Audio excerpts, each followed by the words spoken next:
123쪽 기후변화의 요인입니다. 기후라고 하는 말은 상당히 긴 시간 동안 평균해서 나타낸 날씨를 말합니다. 그래서 그 지역이 뭐 겨울에는 어떻고 여름에는 어떻고 뭐 건조한지 수변한지 이런 것들을 긴 시간 동안 나타내는 말인데, 일기나 기상이라는 말은 짧은 시간, 우리 일기예보 같은 거 하면 일주일, 뭐 기껏해야 한 달, 두 달 이런 식으로 예측을 하잖아요. 그런 것들은 일기, 하루의 기상, 그리고 이제 기상, 대기의 상태 이런 것들을 말하는 것이고, 이 기후라고 하는 말은 오랜 기간의 기상 평균을 말합니다. 최소한 30년, 한 세대잖아요. 그래서 최소한 30년 동안을 관찰을 해야 됩니다. 근데 지질시대의 기후는 지질시대니까 인간 활동이 있기 훨씬 이전부터 뭐 고생대, 중생대 이런 시기에 기후가 어땠을까, 이런 것들을 알아내기 위해서는 그 당시에 기후를 직접 관측한 자료가 없기 때문에 다양한 간접적인 근거들을 수집해서 알아냅니다. 그래서 그때 사용하는 근거 자료들이 빙하 시추물, 빙하 코어라고 하죠. 그리고 나무의 나이테 아니면 화석 이런 것들을 연구해서 과거의 기후를 간접적으로 추측하는 겁니다. 빙하 시추물이라고 하는 것은 남극의 빙하가, 예를 들어 남극이든 아니면 뭐 산 위든 아니면 북극 지방이든 빙하가 이런 식으로 분포가 되어 있을 때 여기서 어떤 한 지점에서의 빙하를 이런 식으로 뜯어내요. 드릴링을 해서 뽑아냅니다. 그럼 이제 요만큼에 해당하는 빙하는, 빙하도 밑에 있는 빙하는 오래되었고 위에 있는 빙하일수록 비교적 최근에 만들어진 얼음이기 때문에 이 빙하 코어를 분석을 하면 마치 지층처럼 연구를 할 수가 있어요. 그리고 빙하 코어 속에 들어있는 각종 자료들은 어떤 것들이 있냐면, 예를 들자면 바람에 날려서 온 화산재들이 발견될 수도 있고요. 아니면 꽃가루 같은 것들이 발견될 수도 있고요. 아니면 그 빙하 속에 들어있는 기포라고 하는 것은 공기의 방울이니까 이 기포를 분석을 하면은 당시의 대기, 조성 이런 것들도 알 수가 있고, 나아가서 당시의 평균 기온도 알 수 있는 경우도 있고요. 그리고 이 빙하를 이용해서 그 안정산소의 동위원소 비 이런 것들을 측정해서 알아내면 그 당시의 기후를 굉장히 상당히 자세하게, 그러니까 비교적 자세하게 알 수 있는 방법이죠. 나무의 나이테 같은 경우에는, 나이테가 원래 대체로는 계절 변화가 확실한 지역에서 나이테가 생기죠. 그래서 나이테가 이런 식으로 나타나면 우리는 보통 1년에 하나씩 나이테가 생긴다라고 알고 있는데, 그것은 이제 중위도 지방에서 여름에 굉장히 많이 생장을 하고 겨울 같은 추운 시기에는 많이 생장을 못 하잖아요. 그래서 이제 여름, 그리고 이제 겨울, 여름, 겨울 이런 식으로 교대로 나타나다 보면 이렇게 1년에 한 줄씩 추가가 되기 때문에 나이테라고 하는 것인데, 그래서 열대지방 같은 경우에는 계절 변화가 뚜렷하지 않기 때문에 나이테가 발달하지 않습니다. 그리고 이 나무가 기껏해야 수명이 수백 년이잖아요. 그래서 빙하나 지층 같은 자료보다는 훨씬 제한적인 시간 범위를 가지고 있어서 아무래도 되게 그러니까 짧은 시간 동안의 기후 정보만을 알 수가 있겠죠. 화석 같은 경우에는 뭐 시상화석이든 표준화석이든 다 가능합니다. 그 당시에 이 생물이 살았다면 어떤 기후였을까, 이런 것들을 추측을 하는 거죠. 자, 기후변화는 여러 가지 요인에 의해서 발생을 해요. 이런 것들을 통해서, 그러니까 빙하 코어라든지 나무의 나이테라든지 아니면 화석이라든지 이 외에도 다양한 방법을 통해서 과거에 어떤 시기에는 추웠고 어떤 시기에는 막 더웠다, 이런 뭐 평균 기온에 대한 자료를 얻었다면 왜 평균 기온이 이때는 높았고 이때는 낮았을까, 왜 이 시기에는 상당히 기온이, 순금이 코고네, 이렇게 낮은 상태로 유지가 되다가 어느 시기부터는 기온이 높아졌을까, 이런 것들을 원인을 파악하는데, 그 원인에 해당하는 것들을 우리가 세 가지 카테고리로 정리를 했습니다. 그래서 기후변화의 자연적인 요인, 기후변화의 요인을 일단 두 개로 나눠요. 첫 번째, 자연적인 원인, 그리고 인위적인 원인. 이렇게 두 가지로 나눈 다음에 자연적인 원인은 또 두 가지로 나눠요. 지구의 내적 요인이 있고 지구의 외적 요인이 있습니다. 그래서 이렇게 크게 세 가지로 나타낼 거예요. 첫 번째, 지구 외적 요인부터 책에 나타나 있으니까 요거부터 이렇게 이 순서대로 한번 보도록 합시다. 지구 외적 요인에는 크게 네 가지가 나와요. 뭐가 있냐면, 지구의 자전축의 방향 변화, 지구 자전축의 방향 변화, 방향이라고 하는 것이랑, 그리고 지구 자전축의 기울기 변화, 그리고 또 지구 공전 궤도의 이심률의 변화, 그리고 마지막 태양 활동의 변화, 이렇게 네 가지로 얘기를 합니다. 자, 이 중에서 지구 자전축의 방향이랑 기울기, 그리고 지구 공전궤도 이심률, 그리고 태양 활동 이렇게 했을 때 요거 세 개의 원인을 복합적으로 물어보는 문제도 은근히 나와요. 근데 요거 세 개는 지구 자전축의 방향에 따라서 뭐가 변하느냐, 지구 자전축의 기울기에 따라서는 뭐가 변하느냐, 그리고 지구 공전궤도의 이심률에 따라서는 뭐가 변하느냐, 그럼 그 중에 이거랑 이거 바뀌었을 때는 어떻게 변하느냐, 이런 것들을 예측하게 합니다. 상당히 헷갈릴 수 있어요. 확실하게 이해를 하지 않으면. 자, 첫 번째, 지구 자전축의 방향 변화입니다. 방향 변화. 지구 자전축은 현재 북반구랑 남반구를 따로 생각을 하는 게 편해요. 북반구 기준으로만 얘기를 하도록 하겠습니다. 지구 자전축은 이렇게, 우리가 일반적으로 지구 자전축은 기울어져 있다고 얘기를 하죠. 23.5도가. 이렇게 23.5도가 기울어져 있을 때 요 기준선은 무엇이냐면 태양이 지나가는 그 태양의 황도에 대해서 수직인 선을 그었을 때 그것에 대해 23.5도 기울어져 있어요. 다시 말해서 지구의 적도는, 이게 지구의 적도예요. 그리고 여기가 지구의 북극이라면 이것이 태양이 지나다니는 황도에 대해서 지구의 적도가 23.5도 기울어져 있습니다. 이 각이랑 이 각은 같죠. 그런데 이 자전축이 현재는 이 방향으로 기울어져 있고 지구가 공전을 하는 동안 이 방향은 변하지 않아요. 무슨 말이냐 하면 지구가 공전을 하는데, 여기가 지구의 북극이라고 합시다. 북극, 노스. 그러면 이제 여기서 이렇게 자전축이 만들어져 있는 거죠. 그럼 지구가 현재 이렇게 기울어져 있어. 그럼 이 상태로 공전을 하는 거예요. 이렇게. 그래서 지구가 공전을 하는 동안 얘가 뭐 이런 식으로 뭐 굴러다니는 게 아니에요. 지구는 이 각도를 유지를 하면서 계속 공전을 합니다. 그러면은 여기가 태양이라고 하면 지구는 이렇게 조금 삐뚤어진 상태로 이렇게 공전을 하는데, 여기서 지구의 정수리, 여기가 북극이죠. 요 북극이 태양을 향해 있을 때가 겨울이에요. 그리고 이 상태로 지구의 정수리가 태양을 안 바라보고 있을 때, 지구의 그 뒤통수가 또는 똥꼬가 태양을 바라보고 있을 때 북반구 여름입니다. 현재는 그러해요. 아니, 이게 겨울이죠. 그리고 반대로 말했구나. 이게 여름, 이게 겨울이에요. 따라서 지구의 자전축이 태양을 향해 있을 때가 북반구 여름이고, 이렇게 와서 지구의 자전축 자체가 태양을 바라보지 않고 있을 때, 요때가 겨울인 거죠. 그래서 지구가 공전을 하는 동안 요 각도는 변하지 않으므로 지구의 공전 궤도를 여기다가 그려본다면 태양이 중심에 있을 때 지구가,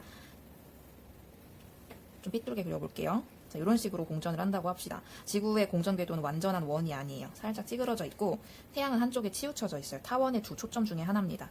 자, 그래서 이렇게 태양이 위치를 해 있을 때 지구는 자전축이 이렇게 똑바로 서 있는 게 아니라 이렇게 기울어져 있기 때문에 이 상태에서 이렇게 공전을 할 거예요.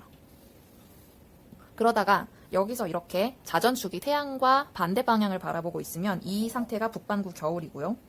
그리고 자전축이 태양을 향해 있는 이 상태가 북반구 여름입니다.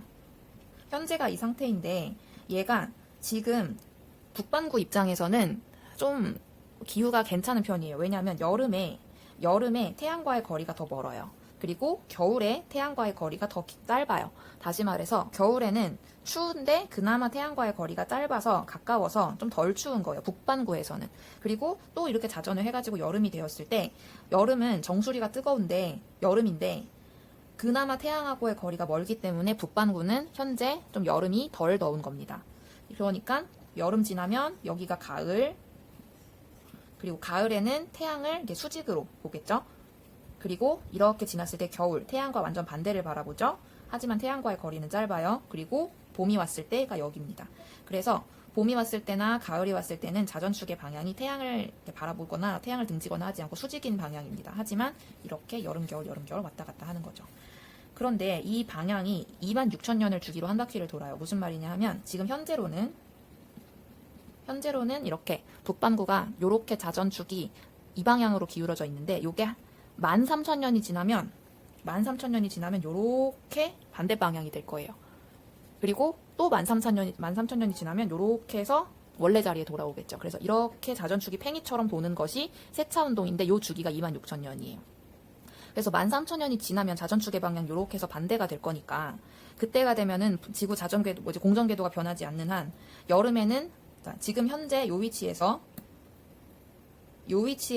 지구는 자전축이 태양을 안 바라보고 있으니까 겨울이 될 것이고 요렇게 와서 요 위치가 되면은 자전축이 태양을 바라보고 있으니까 여름이 될 거예요. 그러면 13,000년 뒤에는 여름의 태양과의 거리가 더 가깝고 겨울의 태양과의 거리가 더 멀 겁니다. 그러면 아무래도 여름에 더 덥고 겨울에 더 춥겠죠. 따라서 여름에 뜨겁고 겨울에 추운 차이, 연교차가 더 커질 겁니다. 이 세차 운동은 26,000년이 한 주기예요. 한 바퀴. 그러면 13,000년에 180도를 도는 거니까 13,000년에 180도를 도는 것이고 이것이 또 절반이라면 6,500년에는 90도가 움직이겠죠. 다시 말해서 지금 현재 북반구가 이런 식으로 태양에서 먼 곳에서 태양을 바라보고 있는 상태라면 6,500년이 지나면 얘가 이렇게 돌아서 이 방향이 될 거란 소리예요. 그러면은 지금 현재 가을의 위치가 그때가 되면 겨울이 되겠죠. 그리고 지금 현재 겨울의 위치에서 봄이 될 것이고 그리고 요 위치에서 태양을 바라보고 있는 요 위치가 여름이 되겠죠. 그래서 태양이 그러니까 자전축의 방향이 이런 식으로 돌기 때문에 연교차가 변화합니다. 지구 자전축의 방향 변화는 지구의 자전축이 약 26,000년을 주기로 회전을 하는데 이 팽이처럼 이렇게 자전축이 도는 걸 세차운동이라고 하고요. 지구의 자전축이 회전해서 약 13,000년이 지나고 나면 현재와 자전축의 경사 방향이 반대가 돼요. 23.5도 자체는 변하지 않아요. 여기서 23.5도를 유지를 하면서 이렇게 한 바퀴를 도는 겁니다. 그래서 방향이 반대가 된다는 것이고 현재 북반구는 태양에서부터 먼 지점이 원일점, 태양에서부터 가까운 지점이 근일점이에요. 그런데 현재 지구는 북반구 기준 원일점에서 여름입니다. 그러니까 여름에 태양과의 거리가 더 멀어요. 그리고 근일점에서 겨울이에요. 북반구는 태양과의 거리가 더 가까워요. 겨울에. 현재 북반구 얘기입니다. 근일점에서 겨울인데요. 그러니까 겨울에 태양과의 거리가 가까우니까 좀 덜 춥겠죠. 하지만 지구의 세차운동에 의해서 13,000년 뒤에 북반구는 오히려 근일점에서 여름이 될 겁니다. 그러면 여름은 원래 뜨거운데 자전축이 태양을 바라보고 있기 때문에 북반구가 가열이 더 많이 되는 게 여름이죠. 근데 이 상태에서 태양과의 거리도 더 가까워지기 때문에 더 뜨거워질 겁니다. 다른 요인의 변화가 없다면 13,000년 후에 북반구에서 기온의 연교차가 현재보다 커질 겁니다. 이게 중요해요. 연교차가 커질 겁니다. 세차운동에 의해서는.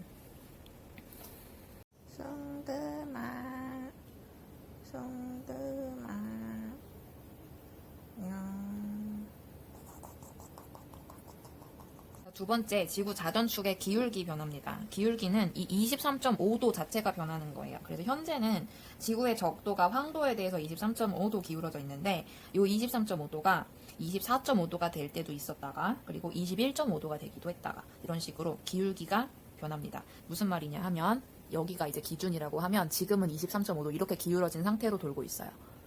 공전을 할 때. 근데 이 기울기가 더 커지면 이만큼 더 누워서 공전을 이렇게 할 것이고 이 기울기가 더 작아지면 더 바짝 서서 이렇게 공전을 하겠죠. 그래서 이 기울기가 약 41,000년을 주기로 21.5도에서 24.5도 사이에서 변합니다. 그래서 지금 현재가 23.5도 정도를 기록을 하고 있기 때문에 얘가 점점 왔다 갔다 하면서 이 41,000년이 지나면 다시 23.5도가 되겠죠. 지구 자전축의 기울기가 변하면 각 위도에서 받는 일사량이 변해요. 무슨 말이냐 하면 각 위도에서 받는 일사량이 변한다라는 말은 현재 지구가 23.5도 기울어져 있는 상태로 태양빛을 이렇게 받으면 얘가 태양빛을 이렇게 직사광선으로 받는 지역이 있어요. 그리고 여기가 이제 적도라고 하면 우리가 적도가 제일 뜨거운 지역이라고 하긴 하지만 그렇다고 해서 적도가 매일매일 태양을 머리에서 수직으로 내리꽂는 건 아닙니다. 적도보다 조금 위쪽에서 이제 23.5도가 되는 이 지역에서 완전히 태양빛이 수직이 되는 경우가 생겨요. 근데 이것이 위도마다 달라요. 그래서 어떤 이 중위도 요 지방의 사람은 태양빛을 항상 이렇게 비스듬하게 받는 거예요. 북극에 있는 사람은 태양빛을 가장 비스듬하게 받겠죠. 그래서 이런 식으로 비스듬하게 태양빛을 받게 되면은 같은 태양빛이지만 면적에 더 넓은 면적을 달궈야 되기 때문에 점점 위도별로 단위 면적당 태양 에너지가 달라요. 위도별로 달라요.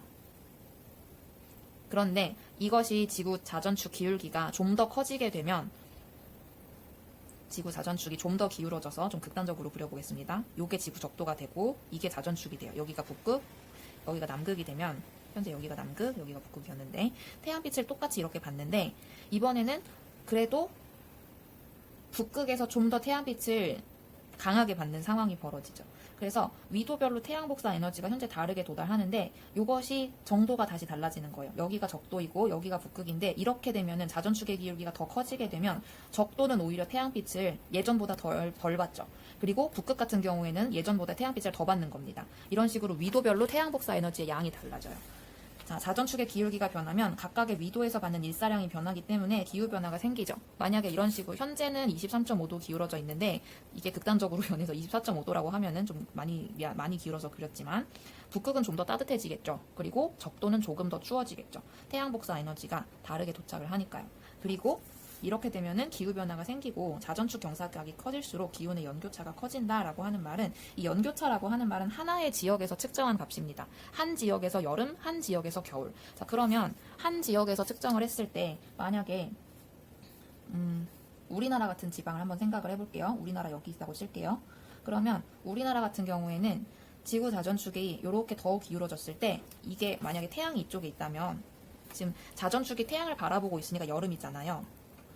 여름에 북반구가 더 강하게 달구어지는 상황이 되었죠. 그러면 여름에 더 더워지는 거예요. 근데 만약에 지구 자전축이 거의 90도에 가깝게, 뭐 90도까지는 아니지만 21.5도로 좀 줄었다고 합시다. 원래 이 정도였는데 이 정도로 줄었어요. 자, 그러면 여기가 적도고 우리나라는 요쯤에 있겠죠. 그러면 태양이 여기 똑같이 있는데 태양빛이 이렇게 온다고 하면은 정수리를 뜨겁게 달궈주는 게 여름인데 지금 자전축이 그나마 태양을 좀 향하고 있으니까 여름은 여름이나 이 북반구에서는 정수리가 강하게 가열되는 느낌은 아까보다 덜하죠. 자, 요거랑 비교를 해보세요. 그러면은 여기는 북반구가 완전히 태양을 향해서 달궈지는 중이죠. 하지만 이 그림에서는 북반구가 태양을 향해서 달궈지는 만큼 정도가 좀 줄었어요. 그래서 여름인데도 불구하고 아마 북반구에서 좀 그나마 덜 더울 것 같습니다. 그래서 이런 식으로 다른 요인의 변화가 없다면 자전축의 경사각이 커질수록 여름은 덥고 겨울은 추워져요. 자, 이것이 지구 자전축의 기울기 변화입니다. 이 주기는 4만 1000년이에요. 그러니까 이 주기로 4만 1000년을 주기로 지구 자전축의 기울기는 커졌다가 작아졌다 커졌다가 작아졌다가 하는 것이고 세차운동 2만 6000년을 주기로 이렇게 돌고 있는 거죠. 그럼 이렇게 돌면서 자전축의 기울기가 작아질 때도 있다가 이렇게 돌면서 커질 때도 있다가 이런 식으로 지구 자전축이 변화하고 있습니다. 잠깐만. 세 번째, 지구 공전 궤도 20률의 변화입니다. 지구 공전 궤도 20률이 한 10만 년을 주기로 변한다고 하는데요.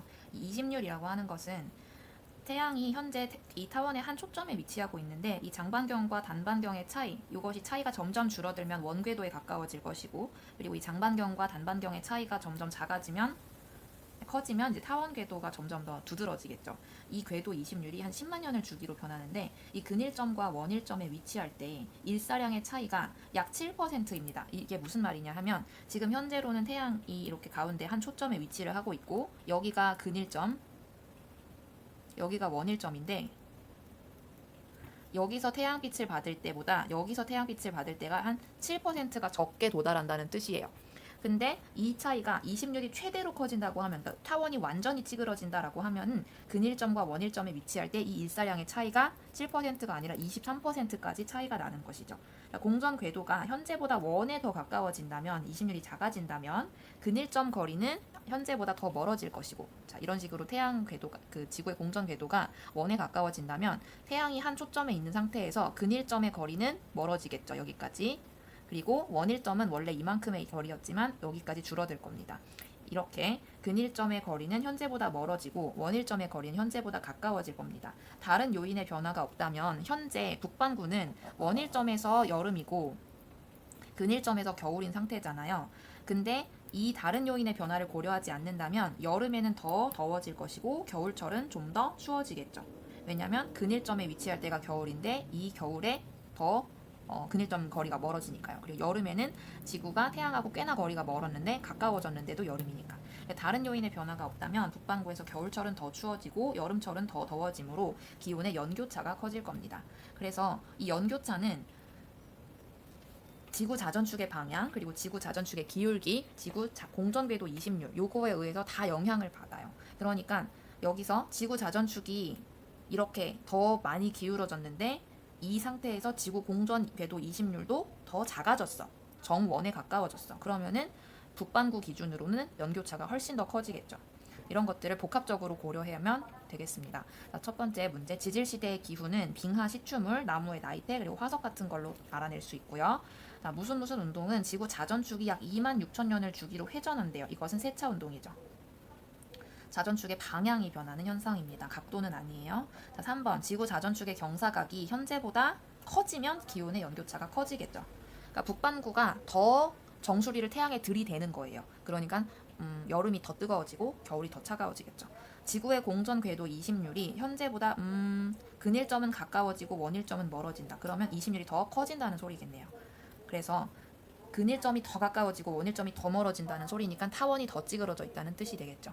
이렇게 해서 지구 외적 요인 중에 세 가지를 얘기를 했고, 태양 활동의 변화를 얘기를 해봅시다. 자, 태양 활동은 태양 활동이 달라지면 지구에 도달하는 태양 복사 에너지의 양이 달라집니다. 태양 활동은 활발할 때도 있고 덜 활발할 때도 있어요. 이 태양 활동은 활발할 때 흑점이 더 많이 발생을 합니다. 그래서 태양 활동 변화는 흑점 수의 변화로 알 수 있는데, 태양 활동이 활발할수록 태양 흑점 수가 많아요. 태양 활동이 활발할수록 흑점이 많아요. 자, 그래서 역사적으로 소빙하기로 알려진 시기에 태양 흑점수가 굉장히 적었던 시기가 존재합니다. 이 역사적으로 태양 활동이 되게 약했던 이 마운더 극소기 또는 몬더 극소기라고 하는데요. 이 시기에는 태양 흑점이 거의 관찰되지 않았죠. 현재 지금 2000년대로 들어와서는 태양 흑점수가 100개 가까이 관찰이 되고 있습니다. 근데 이것도 한 11년 정도를 주기로 계속해서 바뀌어요. 그러니까 계속해서 바뀌는 와중에 그나마 좀 더 많았던 시기, 그나마 좀 더 적었던 시기가 있는데, 이 마운더 극소기라고 하는 시기는 우리나라로 치면 조선시대고, 유럽으로 따지면 막 스페인 전쟁 막 이런 거 있었던 시기인데요. 이때 굉장히 태양 활동이 활발하지 않아서 지구에 도달하는 태양 에너지가 적었다, 그러니까 조금 추웠다라고 생각하면 되겠습니다. 자, 지구 변화의 자연적인 요인. 자, 이번엔 지구 내적 요인이에요. 자, 지구의 기후 변화는 이런 아까 전에 말했던 네 가지의 요인은 지구 외적 요인이라고 생각하면 조금 헷갈려요. 왜냐하면 지구 자전축 변화는 지구의 자체의 요인 아니야? 뭐 이렇게 생각하면 헷갈릴 수 있으니까 우주적인 요인이라고 생각하면 좀 더 편합니다. 천문학적 요인이죠. 자, 이제 지구 내적 요인은 지구 안에서 일어나는 거예요. 지구의 기후 변화는 지구 외적 요인 다른 걸로 생각하면 이제 천문학적 요인이라고 생각을 하세요. 이런 천문학적 요인 말고도 지구의 내적 요인에 의해서도 일어납니다. 첫 번째, 수륙 분포의 변화, 육지의 분포의 변화. 육지와 해양은 비열과 반사율이 달라요. 자, 비열은 해양이 크고 반사율은 육지가 크죠. 판의 운동에 의한 수륙 분포의 변화는 기후를 변화시킵니다. 자, 비열은 해양이 크고요. 외워야 돼요. 그리고 반사율은 육지가 더 커요. 고생대 말에 형성된 초대륙 판게아는 지구의 기후대를 크게 변화시켰고, 기후대라고 하는 것은 이제 기후의 밴드, 뭐 건조 기후가 나타난 건조 기후대, 아니면 뭐 한랭 기후대 이런 것들을 말하죠. 크게 변화시켰고 생물계에 큰 변화를 일으켰습니다. 수륙 분포의 변화는 해류의 변화를 일으키기도 해요. 그래서 기후 변화의 큰 원인이 되죠. 그래서 이 대륙과 해양의 지리적인 위치 변화 이런 것도 이렇게 나타나 있고, 현재 고생대 말의 판게아 시절에 비해서 현재는 이렇게 좀 많이 분산되어 있는 상태죠. 두 대륙이 연결된 후에 북극해로 흘러드는 따뜻한 해류의 양이 감소했다라고 되어 있죠. 이 두 대륙, 북아메리카하고 남아메리카, 그리고 요게 지금 유라시아, 요게 아프리카입니다. 여기가 지금 이렇게 연결된 이후에 북극해로 흘러드는 따뜻한 해류의 양이 감소했어요. 그러니까 여기서 적도를 거쳐서 따뜻한 해류가 이렇게 끝까지 올라갔어야 되는데 여기서 이렇게 끝까지 올라갔잖아요. 근데 여기서 이제 끝까지 못 올라가고 다시 내려오는 거야. 그러니까 여기서 지금 빙하가 만들어지고 있죠. 화산활동 두 번째, 화산이 폭발할 때 분출된 화산재 이런 것들이 성층권까지 올라갑니다. 대륙권을 뚫고 성층권까지 올라가요. 화산이 폭발할 때 분출된 화산재가 성층권까지 퍼지면 태양빛의 산란이 많이 일어나서 지구의 반사율이 커져요. 그래서 이 지구의 반사율이 커지면 태양빛이 더 많이 반사돼서 애초에 반사돼서 우주로 나가니까 지구에 도달하는 태양 에너지가 작아집니다. 지구에 도달하는 양이 감소하죠. 따라서 지구의 평균 기온이 하강해요. 성층권에 퍼진 그 화산재는 태양빛의 산란을 많이 일으키고 태양빛을 애초에 차단하기도 하죠. 그래서 어찌됐든 태양빛이 지구 표면까지 도달하는데 어려움을 겪습니다. 이 피나투보 화산은 필리핀에 있는 화산일 거예요. 근데 이게 분출을 1991년도에 했는데 화산 폭발이 있었던 다음에 한 92년, 93년 이렇게 1년, 2년, 무려 2년 가까이 지났는데 지구 기온이 이렇게 떨어진 거죠. 그래서 이 화산의 활동의 영향으로 지구 평균 기온이 떨어졌다라는 것은 화산 활동에 의해서 지구 기후가 영향을 받았다라는 뜻이 됩니다. 자, 소빙하기로 여기 있네. 지표 3번 지표면 상태의 변화. 극지방의 빙하 면적의 변화는 지표면의 반사율을 변화시켜요. 빙하가 많을수록 반사율이 크죠. 빙하가 많을수록 반사율이 높죠. 그러니까 반사를 많이 시킨다는 것은 태양 에너지를 다시 우주로 돌려보내는 거니까 빙하가 많을수록 지구는 평균 기온이 좀 낮아져요. 근데 빙하가 이렇게 녹아버리면 극지방에서 태양 에너지를 반사시켜서 되돌려보내질 않으니까 온실 효과를 더 강화시키는 효과도 있겠죠. 자, 소빙하기로 알려진 시기에는 태양이 활동을 별로 안 했어. 그러니까 태양의 흑점수를 통해서 이것을 관찰을 하죠. 흑점수가 적었습니다. 마운더 극속이 한 우리나라 조선시대 생각하면 돼요.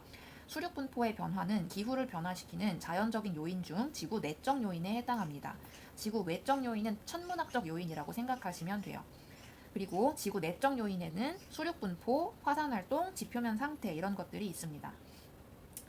자, 3번 화산이 폭발할 때 분출된 화산재 등은 지구의 반사율을 증가시키죠.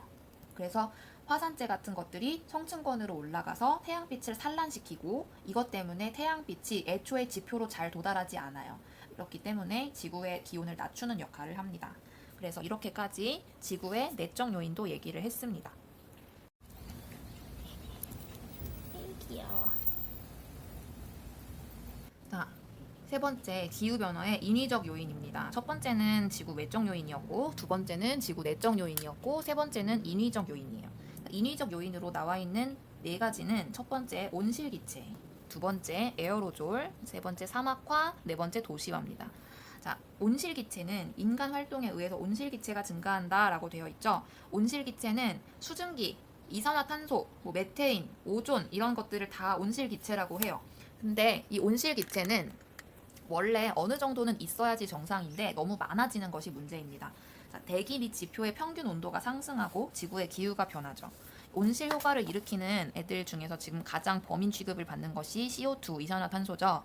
하지만 수증기, 이산화탄소, 메테인 이런 애들이 지금 주범으로 지목을 받는데 수증기는 사실 어쩔 수 없죠. 수증기는 어쩔 수 없고 이산화탄소는 인간 활동에 의해서 배출되기 때문에 문제가 되는 거예요. 메테인 같은 경우도 인간 활동에 의해서 많이 배출이 됩니다. 이산화탄소가 배출되는 케이스는 너무나 많죠. 그래서 우리는 지금 탈탄소 정책 같은 것들을 통해서 공기 중으로 배출되는 이산화탄소의 양을 줄이려고 각국이 많은 노력을 하는 중이고 이 메테인 같은 경우는 이산화탄소보다 한 분자당 온실 효과에 기여하는 효과는 얘가 훨씬 높아요.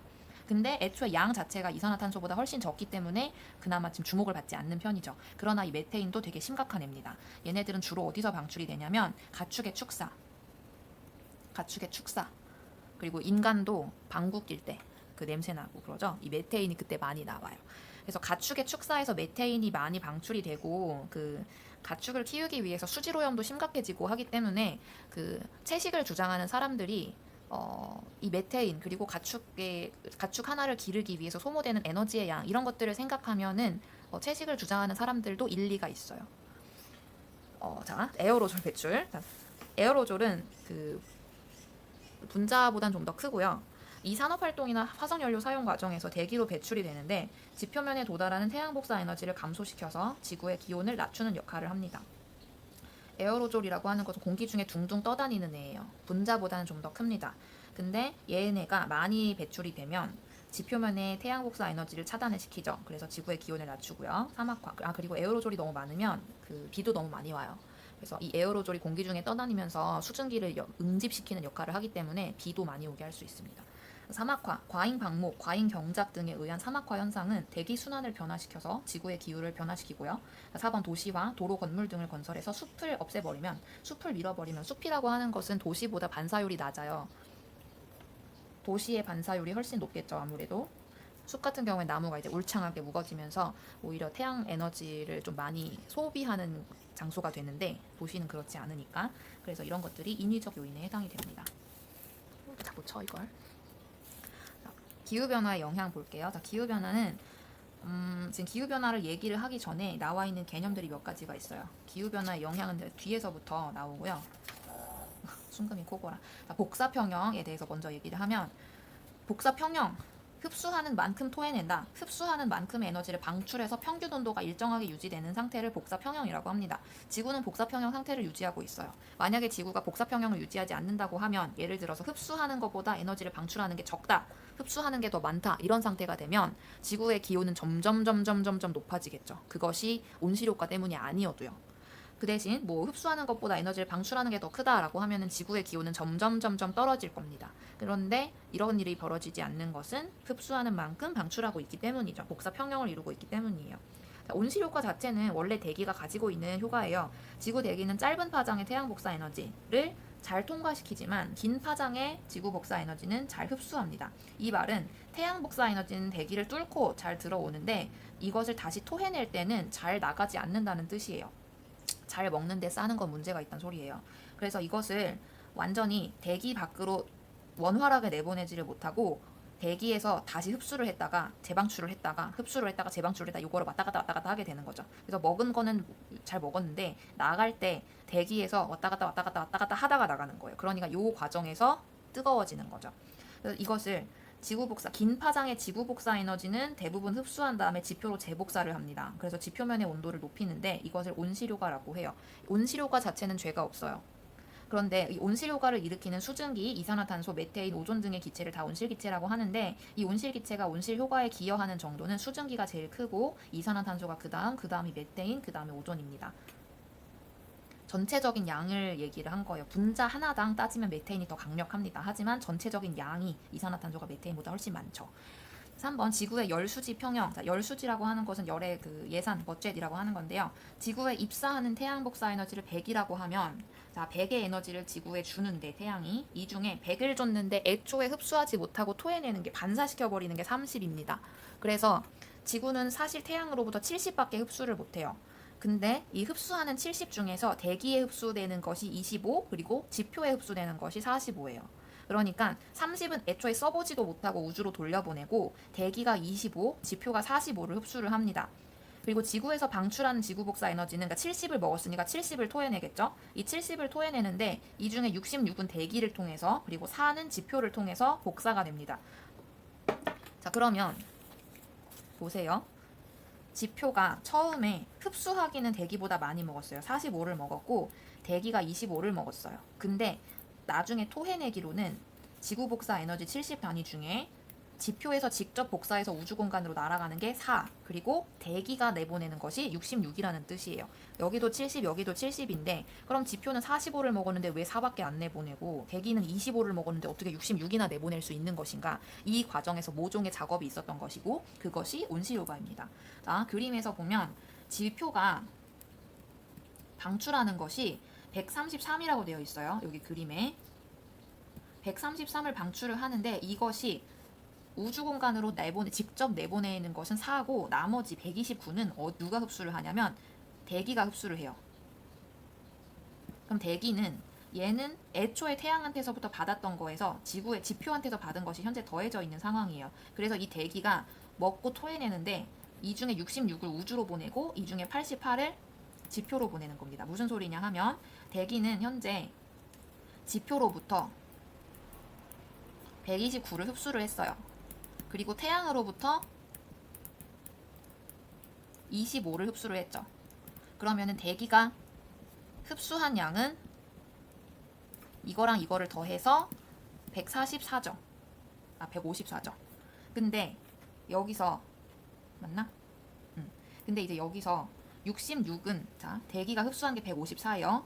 근데 이제 대기는 이것을 방출을 해야 돼요. 154를 대기가 방출한 양은 154를 먹었으니까 154를 방출을 해야 돼요. 이 154를 어디다가 나눠서 쓰냐면 우주 공간으로 66을 날려보내고 지표로 88을 주는 겁니다. 그래서 66 더하기 88을 하면 154죠. 그러니까 대기는 지표랑 태양으로부터 129랑 25를 합쳐서 154를 받고 이것을 각각 우주 공간에 66, 지표로 88 이렇게 해가지고 다시 방출을 하는 거예요. 그래서 결과적으로 보면 대기는 흡수한 양과 방출하는 양이 같은 복사평형 상태를 유지를 합니다. 자, 이 방식은 지표에도 똑같이 나타나요. 지표가 흡수한 것은 우주로부터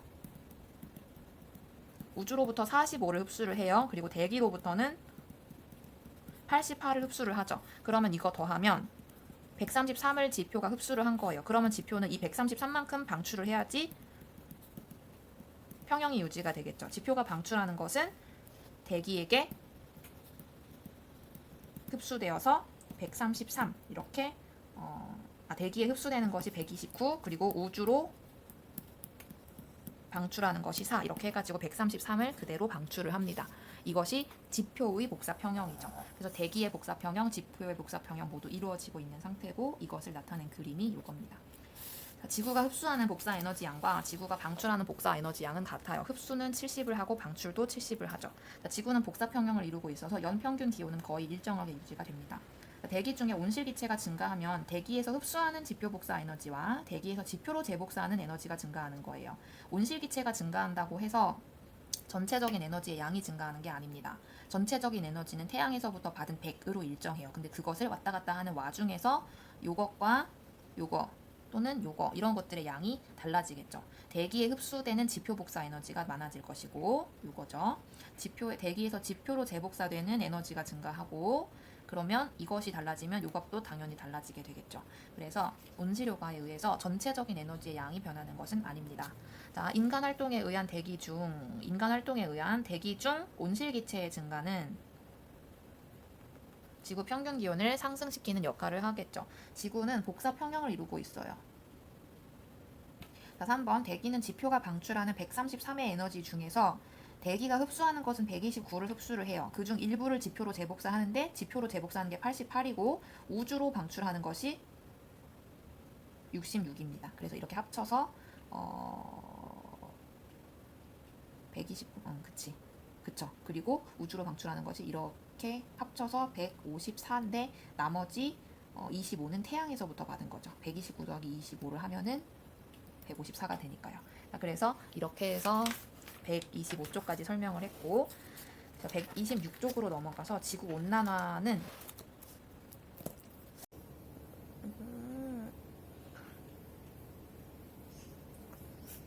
너 왜 그렇게 가만히 있어? 손놀이. 자, 4번 지구온난화. 자, 최근 들어서 지구의 온실효과가 강화되는 것이 지구온난화예요. 온실효과 자체는 잘못이 없어요. 그런데 이 온실효과가 점점 강해지는 것이 지구온난화입니다. 지구 평균 기온이 점점 높아지고 있는데 이것을 온난화라고 하고 대부분의 과학자들은 인간 활동에 의해서 대기 중 온실기체의 양이 증가하였기 때문에 온난화가 나타난다고 생각하고 있습니다.